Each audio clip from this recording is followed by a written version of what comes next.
Namaste, Jai Bharat. Many people, especially in Bharat, watch Pakistani social media, YouTubers in particular, for entertainment, to hear them talk things. And that's amusing, not amazing, very amusing. People find it funny. It relaxes such kind of heights of ignorance. That's what makes people things funny.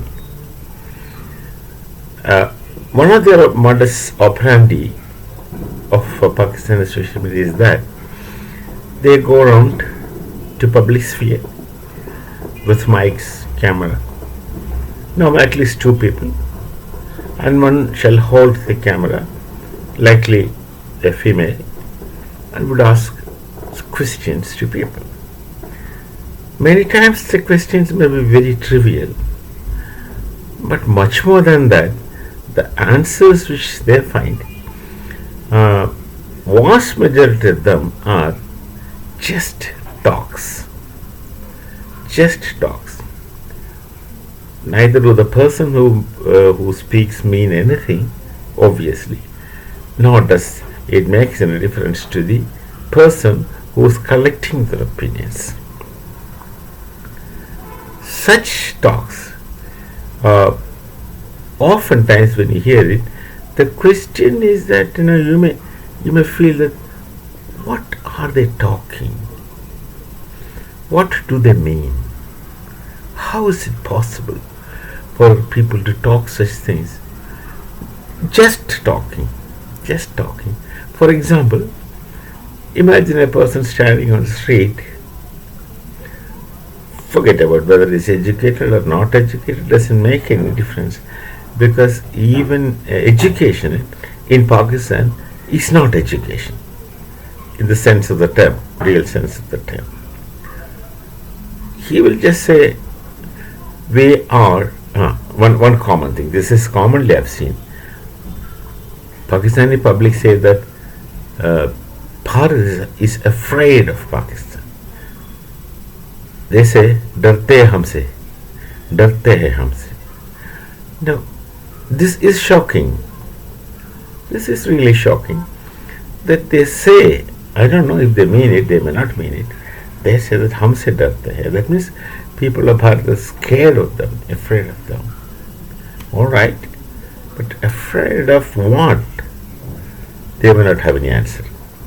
Afraid of what? Your hunger, your lawlessness, insanity. Of course, if it is insanity, to an extent you can say that one is afraid of insanity. They're insane many times. This is the point that I would like to speak of. Some 8 to 10 years before, there were reports from Pakistani sources, objectively out there it is, that majority, not 50% of course, vast majority of the Pakistani society have this problem of mental unevenness or mental disorders, or to some extent insane. This report, which even today they speak of, is about 9 years back. Now, after that time, how the situation is, we are not very clear, because then present day situation, hardly anything is told. Or I must have missed it. I'm not keen watching these reports. So it appears that now at least above 50%, so I would say majority, have this mental unevenness, which is of course a mental disorder. That's how they are able to say that we are number one in the world. We can do this, we can do that, we will reach there, we will go to moon, we will do anything to that matter, for that matter. And everyone is afraid of them. And they are the best. But this is very in a very fine, refined exercise, one can say that they live in a fool's paradise.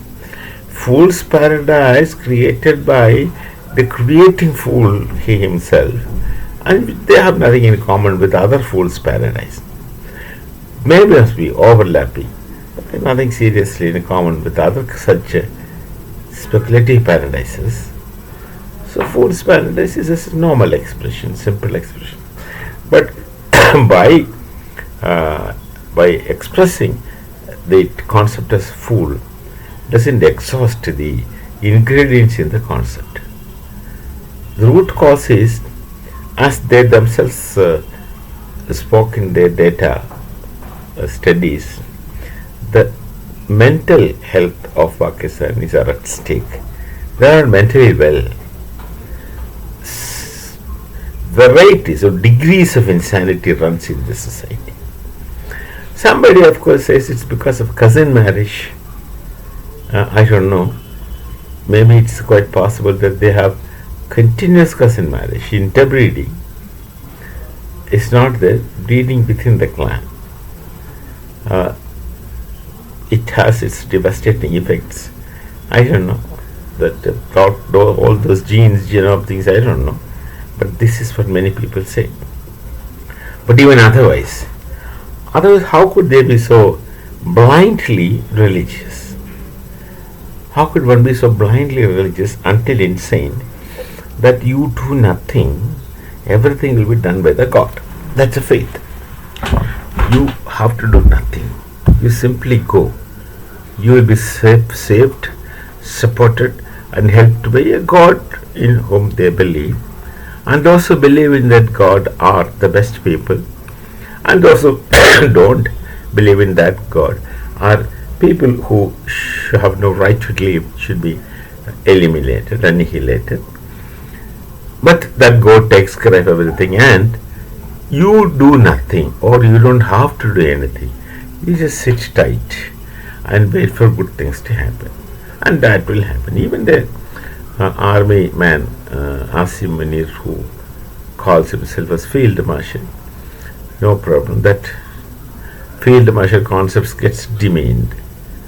Says that when during Operation Sindoor, he experienced the divine within himself.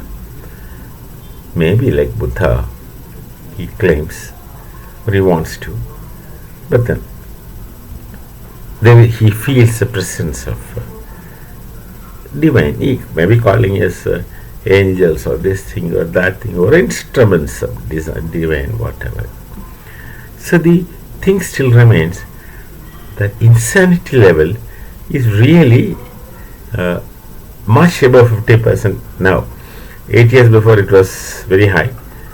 It must have gone more than half of Pakistani population. And this gets confirmed on the ground level.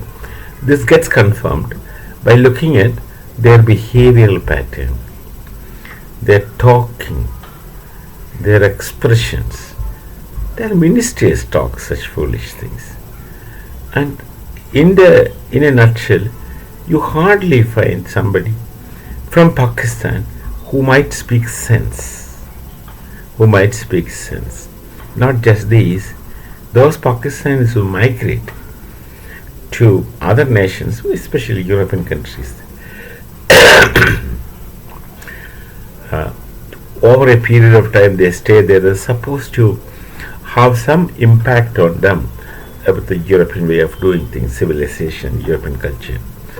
But vast majority of people living in Europe, in spite of long period plus 10 years, have not made the European civilization and culture have not made any impact on them. They continue to be what they are. Lahori goes and lives in Dublin, but Lahori remains Lahori even after 15 years. There is no change in him. He has not refined himself. What is this other than insanity that resists anything which they don't understand? Well, this is a situation in Pakistan. I don't know how else to express, but this becomes increasingly evident to anybody who looks at that society intensely. We shall meet again. Namaste. Jai Bharat, Jai Siya Ram.